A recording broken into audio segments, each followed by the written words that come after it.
Biru academy के इस YouTube channel पर आप सभी साथियों का स्वागत है डियर। बात करेंगे कुछ साथियों के हमारे बार बार कमेंट आ रहे हैं कि सर जो क्लैरिफिकेशन याचिका को लेकर के आर्डर कल जारी किया गया है माननीय सुप्रीम कोर्ट के द्वारा, क्या वहां पर डेट का जो निर्धारण है कर दिया गया है कि जो जजमेंट है वो कब से प्रभावी होगा। पूरी तरीके से बात करेंगे क्योंकि कुछ यूट्यूब चैनलों पर भ्रामक खबरें वायरल हो रही हैं। हम आपको पूरी तरीके से अवेयरनेस करेंगे, लेकिन आगे बढ़ने से पहले जितने लोग चैनल पर पहली बार विजिट कर रहे हैं सब्सक्राइब करके बेल आइकन प्रेस कर लीजिए।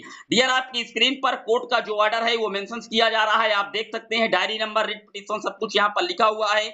मामला आप जानते हैं कि 11 अगस्त 2023 को माननीय सर्वोच्च न्यायालय ने एनसीटी के बनाए गए गजट को पूरी तरीके से इनवैलिड कर दिया है और उसी को लेकर के ये एक क्लैरिफिकेशन याचिका दायर की गई थी। यहाँ पर Devesh Sharma union of others की तरफ से रिस्पोंडेंट है, यहाँ पर लिखा हुआ है। यहाँ पर मांग ये की गई थी कि जो भर्तियां पहले हो चुकी हैं 11 अगस्त 2023 के पहले जो भर्तियां चल रही हैं उसको उसी तरीके से चलने दिया जाए और उन पर कोई इफेक्ट ना डाला जाए। जो जहां की हाई कोर्ट पर पेंडिंग है डियर, उनको निस्तारित कर दिया जाए और वहां पर बीएड को इंक्लूड कर लिया जाए, ये मांग की गई थी। लेकिन मैं आपको बता दूं, इस क्लियरिफिकेशन पिटीशन पर किसी भी प्रकार की सुनवाई नहीं हुई और ये चेंबर्स के द्वारा ही निस्तारित कर दी गई है। यानी कि पूरी तरीके से यहाँ पर जो जजमेंट यहाँ पर लिखा हुआ है पूरी तरीके से इन्होंने सारी बातें मुहैया कराई हैं। राजस्थान जोधपुर हाईकोर्ट का इन्होंने मैटर लिख दिया, क्योंकि आप जानते हैं अभ्यर्थियों ने 32 आर्टिकल का भी बात की थी मौलिक अधिकार को लेकर के, ताकि वो चाहते थे कि चाहे छत्तीसगढ़ की भर्ती हो, मध्य प्रदेश की वर्ग 3 की हो,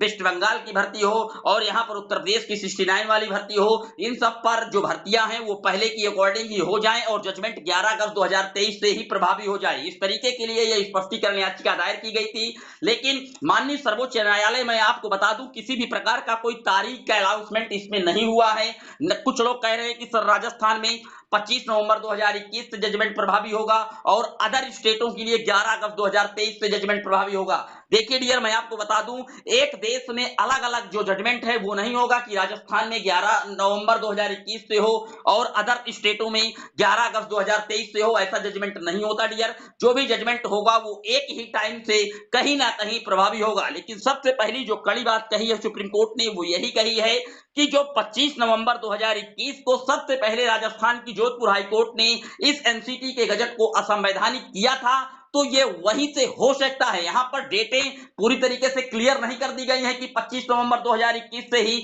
जजमेंट प्रभावी होगा माननीय सुप्रीम कोर्ट का और बीएड प्राथमिक से 25 नवंबर 2021 से ही हटेगा। यह लिखा नहीं है, लेकिन सिर्फ एक आंकड़ा लगाया जा रहा है। यहां पर मौलिक अधिकार की भी बात की गई थी बीएड की तरफ से कि इसको पोस्टली कर दिया जाए, जो भर्तियां पहले लगी हुई हैं जिन राज्यों में उसको बाकायदा कर लिया जाए। लेकिन इन्होंने पूरी तरीके से कह दिया है कि आर्टिकल 32 के तहत जो हमको चेंजमेंट की आप बात कर रहे हैं जजमेंट को, जो माननीय कोर्ट को है अधिकार कि वो अपने फैसले को पूरी तरीके से बदलाव कर सकता है, लेकिन हम नहीं कर सकते क्योंकि यहां पर आर्टिकल 23(1)(a) का राइट टू एजुकेशन एक्ट 2009 का जो मौलिक अधिकार है 6 से 14 वर्ष के बच्चों का, उसका हनन हो रहा है। इस तरीके से आप देख सकते हैं सारी बातें यहां इन्होंने लिख दी है माननीय सुप्रीम कोर्ट के इस जजमेंट में। तो पूरी तरीके से आप कह सकते हैं कि याचिका का निस्तारित कर दिया गया है और इस याचिका में रिव्यू पिटीशन और क्यूरेटिव पिटीशन की भी चर्चा की गई है।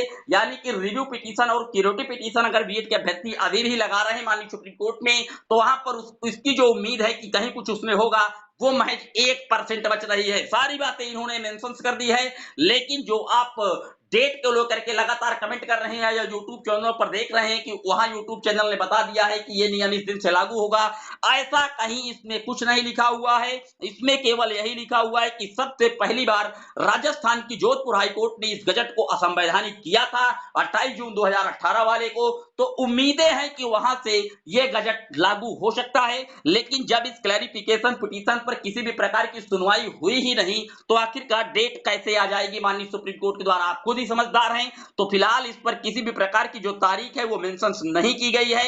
आप लोगों को केवल 9 पेज के इस जजमेंट में जो महत्वपूर्ण बातें हैं वो सारी बताई गई हैं और कहीं ना कहीं जो निकट भविष्य में बीएड के अभ्यर्थी क्यूरेटिव पिटीशन और रिव्यू पिटीशन फाइल करने की सोच रहे हैं उनके संदर्भ में भी सारी बातें यहां मेंशन कर दी गई हैं कि फिलहाल क्यूरेटिव पिटीशन और रिव्यू पिटीशन से कहीं कुछ होगा नहीं। वो सारी चीजें चैंबर से ही जज के निस्तारित कर दी जाएंगी और ऑर्डर वही रहने वाला है। जैसे ही डेट को लेकर के कोई क्लैरिफिकेशन सुप्रीम कोर्ट या एनसीटी की तरफ से दी जाएगी, हम आपको बताएंगे। लेकिन उम्मीदें काफी बन रही हैं 99% कि 25 नवंबर 2021 से, जिस दिन से राजस्थान की जोधपुर हाईकोर्ट ने एनसीटी के बनाए गए गजट को अवैध किया था, उसी दिन से जो जजमेंट है पूरे भारत में प्रभावी हो सकता है। यह सिर्फ एक आशा है। इस क्लैरिफिकेशन पिटीशन में इस बात का कोई जिक्र नहीं किया गया है। उम्मीद करता हूं सारे डाउट क्लियर हुए होंगे। अभी भी कोई सवाल है कमेंट बॉक्स में चिपका दीजिएगा। फिर मिलेंगे एक और वीडियो में, तब तक के लिए जय हिंद जय भारत।